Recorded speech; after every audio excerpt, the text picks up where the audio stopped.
Hey, love bugs. Welcome to the first episode of Daily Notes with LeahB.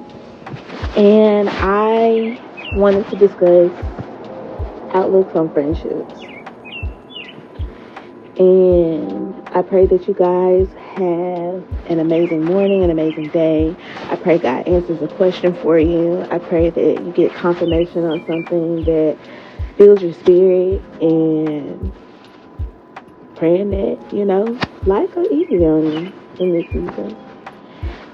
So, I've been hearing lately about different outlooks on friendship. And I never really thought about my own outlook of friendships. And maybe if there is another perspective brought in, maybe we can get something done around here in this physical time, in this real time. Because there's a lot of love missing. I'm seeing that it's not normal. And that there should be some form of a shift in perspective, outlook, mindset, all of the above, the things that we've been preaching for years, but the foundation hasn't fully made a big enough crack yet to really heighten the maturity in different realms. And we're all growing. We're all still a work in progress. There's goals to be met. There's changes to be made. There's evolving ready to happen. So, my idea on friendships, a good friend of mine had reminded me of a quote. And basically, some people say that, because friends end with end, at some point they're going to end. And that's not like verbatim, but that's the best way I can give it to you. So, with that being said, I'm realizing that if you have friends in your life, to really cherish them because they come with lessons. And I can say that I have had plenty of friends over my lifetime in friendships or whatever. And they all somehow taught me a lesson, regardless if it's a good one or a bad one. And as I continue this healing journey, I'm learning to shift the perspective to more of an agape love and embodying the principles that God wants us to genuinely have, because part of that does bring peace and comfort, even if restoration is not made in the way that you want it to be or desire it to be, or even in some other people, because I don't feel that way, be vengeful for, regardless of what the ending looks like, because we're all a villain in somebody's story at some point, and you just gonna have to learn to be okay with it. So, by any means, when it comes to friends, I believe God places friends in our lives to teach us lessons. Now, the way we respond to it, the way we react to it, is going to dictate the path that we go on and what God is bringing forth to the surface, what He wants you to work on. And sometimes we may not like that. And I believe we don't like it so much that we lose sight of how awesome we really are. Because I don't know if you know, but I think you're beautiful. Like, I wish you saw what I saw. Because to me, you're beautiful. Beautifully and wonderfully made.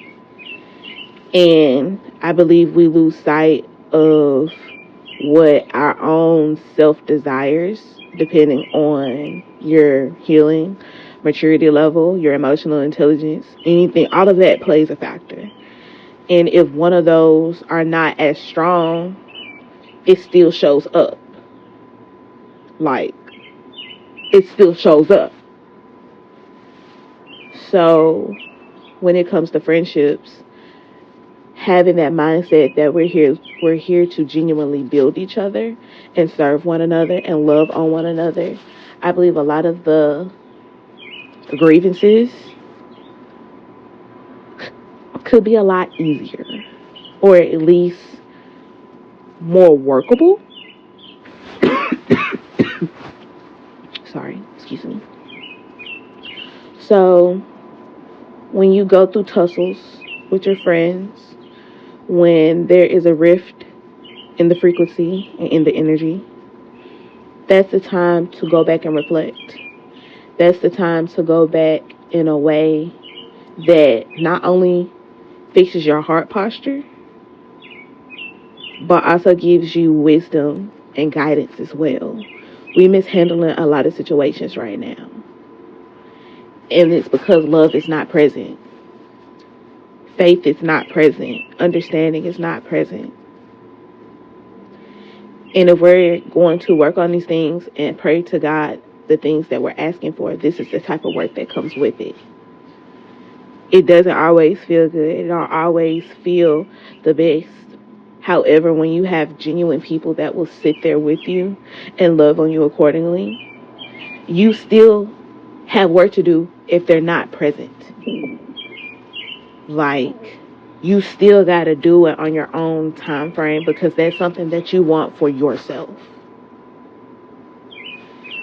So when it comes to having these friendships, whether they evolve into sisterhood or not, whether they fall apart, whether they blow up, whether what anything happens, making sure you embody a heart posture that God will want you to have despite, well, no, not despite, in duality of the hurt and pain that you're going through, you will see a lot more peace and comfort and better results if you don't operate in the heart posture of the opposite.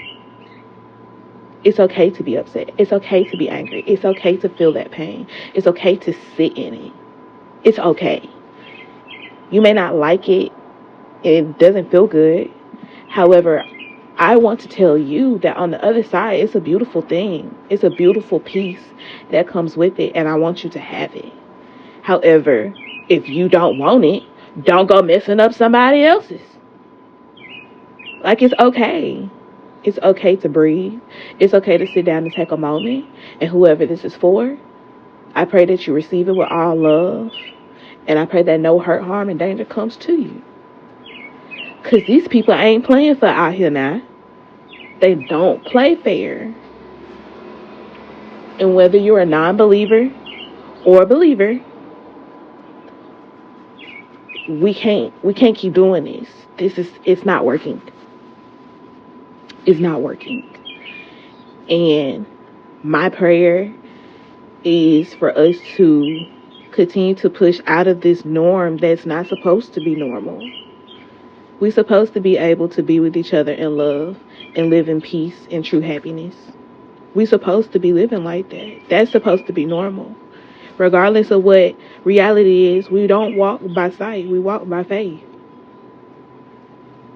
Sometimes you're not going to get the answers. There's plenty of questions that God has not answered, and I'm pretty sure he don't plan on it in the way I would like him to.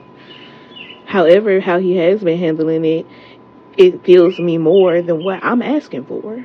And I can be 100 about it. So in this moment, it's the same with friendships. Continue to work on the things that you can work on. We too busy yelling at each other, being mad at each other, and we not looking at ourselves and the parts that we play. Because nobody's perfect. I get my karma just like anybody else. I just try to prevent as much karma as I can get to me. Because I don't want it. I don't want to project it. I don't want to give it. I don't care enough. No one is that important. When I was unhealed and didn't know no better, that was the response that I was taught. And now that I know better, and I have a fear for the Lord, no thank you. No thank you. I don't want it. I don't want the smoke. I don't.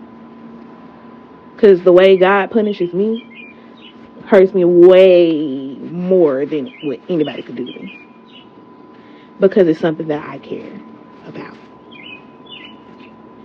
And maybe if we start recognizing the patterns that God is showing us and just allowing God to be God and dwell in our spaces, take our hands out of it, I believe there's a lot of things we could be doing. and gravitating towards. But we gotta make the difference. We gotta figure it out. And I mean this with all love. And I pray that it serves you well. I pray that you have an amazing day. I pray you find $5 on the street. I pray you find that shoe you've been looking for. Whatever it is, as long as it's according to God's will, I'm touching and agreeing with you. Period. I don't care if you don't like me or not. You can't make me stop loving you. You have an amazing day. Go get some sunlight if it comes out, or just go feel some earth. Get out the house. Be fruitful in your endeavors. Work on your shadow.